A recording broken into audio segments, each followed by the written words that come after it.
Hello boys and girls, I hope you're all keeping well. I am so excited for Kidzone for the next few weeks when we're going to be learning about the early church and acts of faith. Over the past few weeks we've been learning all about Jesus' death and resurrection. But you know, after Jesus rose from the dead and was brought up to heaven, he didn't leave the disciples on their own. He sent his Holy Spirit. And that's what we're going to be looking at today, how through the power of the Holy Spirit, the early church started. The disciples were so excited about Jesus that they couldn't wait to start telling other people about him. So I'm just going to read to you now these early beginnings of the church. Acts chapter 2 verses 42 to 47 says this: all the believers devoted themselves to the apostles' teachings and to fellowship and to sharing in meals, including the Lord's Supper, and to prayer. A deep sense of awe came over them all, and the apostles performed many miracles, signs and wonders. And all the believers met together in one place and shared everything they had. They sold their property and possessions and shared them with those in need. They worshipped together at the temple each day, met in homes for the Lord's Supper, and shared their meals with great joy and generosity, all the while praising God and enjoying the goodwill of all the people. And each day the Lord added to their fellowship those who were being saved. Now, as I was reading this passage, there were four things that jumped out at me in how the early church developed. One of these things was the Christians devoted themselves to prayer. Throughout the Bible, it tells us about the importance of prayer. And you know what? We don't need to worry about anything. We can talk to God about everything. All our joys, all our excitements, and our fears and our worries, we can bring them all to Jesus. And you know, if you're anything like me, sometimes you might worry a little bit about, or you might not be able to find the words to actually pray or talk to God about. But the Bible also tells us that Jesus intercedes for us.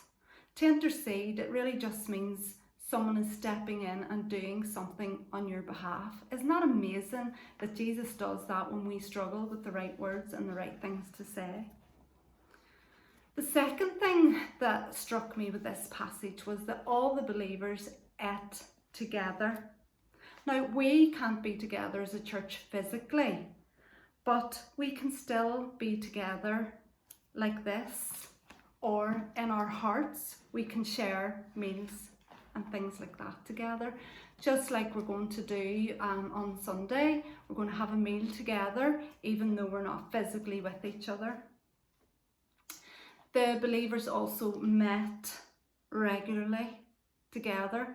Now, this wasn't just once a week like we normally do on a Sunday. This was probably every day. They met together in fellowship and they ate together and they shared together. And you know, it's important that we stay connected, especially during this time when we have to social distance from each other. It's really important that we stay connected through our WhatsApp groups, through Zoom, through the Kidzone classroom. Because when we stay connected to our Christian friends and to each other, it helps build our faith, and it also just encourages us to keep going on as well. And if you notice as well, when the believers met, they met more than likely in each other's homes, and that's kind of what we're doing now. When we watch our church service on a Sunday morning, we're watching it together, but in the comfort of our own homes. Even though it's not the same as being together physically, at least we're connected emotionally and with our hearts. And the last thing that I want to pick out from this passage, and this really challenges me, is that the believers sold their property and their possessions and shared it with those in need. And when I read this passage, it does really challenge me, because I kind of think I have a lot of stuff that I don't actually need, and what do I have that I could give away? And so I want to set a challenge for us this week, our kind of act of faith this week. I want you to think about, and I'll do the same, what it is that you have that you can share. It could be an item of clothing that you no longer need. It could be maybe, I don't know, maybe some of your toys that you might be able to give away to someone that doesn't have as much. Could be maybe food in your cupboard, although speak to your mum and dad first. Maybe we could donate something to the food bank or to charities. Or it could be your talents and your time. You can share that as well, because sometimes we can be selfish with our time and our talents. So I want to challenge you to think of something that you could share with someone else. Not something that's going to be easy for you to give up, but something that's going to be a bit difficult for you to give up.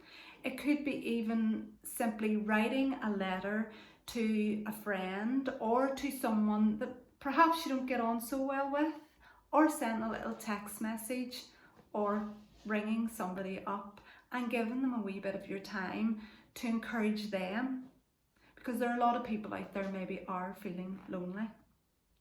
So I've been really keen to hear how you get on this week with that challenge. But the last thing I want to point out to you here is, in the early church, the disciples and the early believers couldn't have done what they did unless they had the Holy Spirit in each of them, and that is what kept them going. And every day God blessed them. So remember that, and I want you to do this little action with me. God blesses us with the Holy Spirit. He gives us the Holy Spirit. And because we have the Holy Spirit, we need to share the Holy Spirit with others, and that in a sense is a blessing. So if you do this along with me, God uses the church, that's you and me, to bless others. We'll try that again.